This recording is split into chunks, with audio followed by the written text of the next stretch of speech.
તમારું સ્વાગત છે મારા કિચનમાં। આજે આપણે બનાવીશું રૂ જેવી પોચી મગની દાળની ઈડલી। આ ઈડલી આપણે આથા વગર અને આ ઈડલી જલ્દી બની જાય છે। તમે સવારના નાસ્તામાં કે સાંજના નાસ્તામાં આ બનાવી શકો છો। તો એના માટે આપણે એક બાઉલમાં 1 કપ પીળી મગની દાળ લઈશું। તો છોતરા વગરની હોય એ લીધી। એમાં આપણે 1/4 કપ ચોખા કોઈ પણ વેરાયટીના નાખવાના। મિક્સ કરી સારી રીતે ધોઈ લઈશું અને પાણી આ રીતે ઉપર સુધી ભરી દઈશું અને 3 કલાક જેવું એને પલાળી દઈશું। 3 કલાક પછી એકદમ સારી રીતે દાળ અને ચોખા પલળી ગયા છે। હવે આપણે દાળમાંથી આ રીતે થોડું થોડું પાણી નિતારી દઈશું અને એને મિક્સર જારમાં નાખી દઈશું। સાથે સાથે 1 ઇંચ આદુના ટુકડા અને 3 થી 4 લીલા મરચાં તમારે કેટલું તીખું બનાવવું છે એ રીતે નાખવાના। એને એકદમ સારી રીતે સ્મૂથ પીસી લઈશું। તો મેં પીસતા ટાઈમે 1/4 કપ જેટલું પાણી વાપર્યું છે। પાણી વાપરી અને પીસવાનું અને તમે જોઈ શકો છો આપણું બેટર કેવું છે। તો એકદમ સ્મૂથ પીસવાનું। 1/4 ટીસ્પૂન હળદર ઉમેરીશું। 1 ચપટી જેટલી હિંગ ઉમેરીશું। મીઠું સ્વાદ પ્રમાણે 1 ટીસ્પૂનથી થોડું ઉપર મીઠું। 4 ટેબલસ્પૂન દહીં ઉમેરી દઈશું અને ઇન્ગ્રેડિયન્ટને મિક્સ કરીશું। મિક્સર જારમાં મેં લગભગ 4 થી 5 ટેબલસ્પૂન જેટલું પાણી ઉમેર્યું છે અને મિક્સર જારને રિન્સ કરી લીધો છે। એ પાણી આપણે ઉમેરી દઈશું, મિક્સ કરી દઈશું। તો બેટર બહુ જાડું નહીં આપણે રાખીએ। તમે જોઈ શકો છો કેવું છે, મીડિયમ બેટર જોવે। એમાં 1 મીડિયમ ગાજર ખમણીને ઉમેરી દઈશું। 2 થી 3 ટેબલસ્પૂન ઝીણા કાપેલા કેપ્સિકમ। તો મારા પાસે થોડા છે એટલે મેં થોડા જ ઉમેર્યા છે, તમે વધારે પણ ઉમેરી શકો છો। અને 4 થી 5 ટેબલસ્પૂન ઝીણા કાપેલા લીલા ધાણા ઉમેરી દઈશું। સારી રીતે મિક્સ કરી દઈશું। તો તમને જો મીઠું શાકભાજી પ્રમાણમાં તમે ઓછું નાખ્યું હોય તો ચેક કરી વધારે નાખી દેવાનું। આપણું બેટર તૈયાર છે।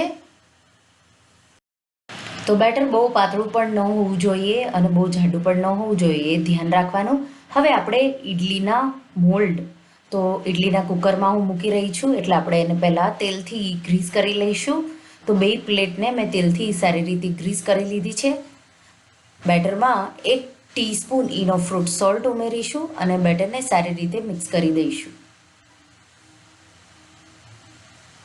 તો તમે જોઈ શકો છો આપણે આ આથા વગરની બનાવી રહ્યા છીએ એટલે 1 ટીસ્પૂન જેટલો તમારે ઇનો ફ્રૂટ સોલ્ટ, અને જો ઇનો ફ્રૂટ સોલ્ટ ન હોય તો અડધી ટીસ્પૂન આખા બેટર માટે તમારે બેકિંગ સોડા ઉમેરવાના। તો તમે બેકિંગ સોડા કે ઇનો ફ્રૂટ સોલ્ટ બેમાંથી જે પણ હોય એ વાપરી શકો છો। અને હવે આપણે ઈડલીના મોલ્ડ ભરી દઈશું। તો આ રીતે મેં રેડી કરી લીધા છે। એકવાર ટેપ કરી દઈશું આ રીતે। એ જ રીતે હું બીજી પ્લેટ પણ ભરી લઈશ। ઈડલીનું કુકર મેં પહેલેથી ગરમ કરવા મૂકી દીધું છે। ગરમ થઈ જાય એટલે આપણે ઈડલીની 2 પ્લેટ મૂકી દઈશું અને ઢાંકી દઈશું। ઢાંકી અને આપણે 10 મિનિટ માટે હાઈ ફ્લેમ પર ઈડલીને થવા દઈશું। તો લગભગ 10 થી 12 મિનિટ જેવું થાય છે। 10 મિનિટ પછી ગેસની આંચ એકદમ સ્લો કરી ઈડલીને ચેક કરી લઈશું। તો આ રીતે નાઇફ જો ક્લીન આવે તો ગેસની આંચ હવે બંધ કરી દઈશું। તો બંધ કરી દઈશું અને હું પ્લેટને બહાર કાઢી લઈશ અને આપણે એને બહાર કાઢી 2 થી 3 મિનિટ માટે હલકી ઠંડી થવા દઈશું અને પછી આપણે ઈડલીને ડીમોલ્ડ કરીશું। તો તમે જોઈ શકો છો આપણી ઈડલી છે એકદમ પરફેક્ટ બની છે। ગાજર અને ધાણાના લીધે ઈડલીનો કલર પણ બહુ સારો એવો આવ્યો છે। આપણે સ્પૂનના મદદથી, ચમચીના મદદથી આ રીતે ઈડલીને ડીમોલ્ડ કરી લઈશું। તો આ રીતે મેં બધી જ ઈડલીને રેડી કરી લીધી છે। તો એકદમ ઇઝીલી તમારી ઈડલી બધી ડીમોલ્ડ થઈ જશે। તો આ રીતે બીજી બધી ઈડલી પણ હું બનાવી લઈશ અને આ ઈડલીને મેં નાળિયેરની ચટણી સાથે સર્વ કરી છે।